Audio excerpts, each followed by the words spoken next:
Crude oil 90%, gas 70% और खाने का तेल 60%, ये तीनों आयात हमारे यहाँ होती है। अगर ये तीनों आयात में थोड़ी सी कम कर दे तो हमारा अर्थतंत्र बहुत ही तेज गति से भाग सकता है। इसके लिए हमें एक ही करना चाहिए, एक ही बात करनी चाहिए कि भारत के अर्थतंत्र की जो जो रथ रथ रथ है, उसके दो पहिए, एक सौर ऊर्जा और दूसरी हमारी जमीन, हमारी धरती माता।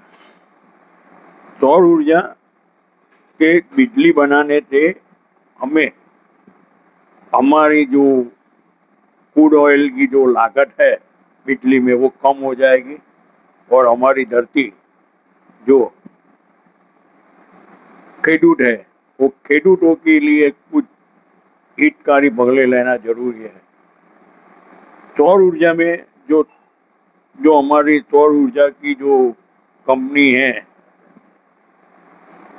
उसको और हमारे जो अपने हमारे जो खेडूत है उसको सोलर पावर का जो सिस्टम है उसके ऊपर 50% से ज्यादा, यानी कि उसपे ब्याज की सब्सिडी पूर्ण ब्याज ब्याज ही बंद कर देना चाहिए। लेकिन इस तरह से ब्याज बंद करना चाहिए कि इस तरह से ब्याज ब्याज बंद करना चाहिए कि हमें हमें इसमें पूरी की पूरी तरह फायदा हो। इसलिए ब्याज की सब्सिडी वाला लोन तो देना चाहिए, लेकिन अगर उसके पहले ही किस्त भर दे तो एक किस्त की 12 तक की सब्सिडी ड्यू होनी चाहिए।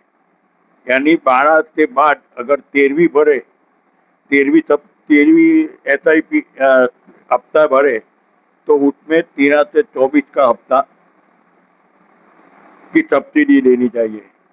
इसी तरह जो वर्ष की पहली सब्सिडी भरे तभी ये सब्सिडी देनी चाहिए, पूरी की पूरी नहीं देनी चाहिए। हो गया।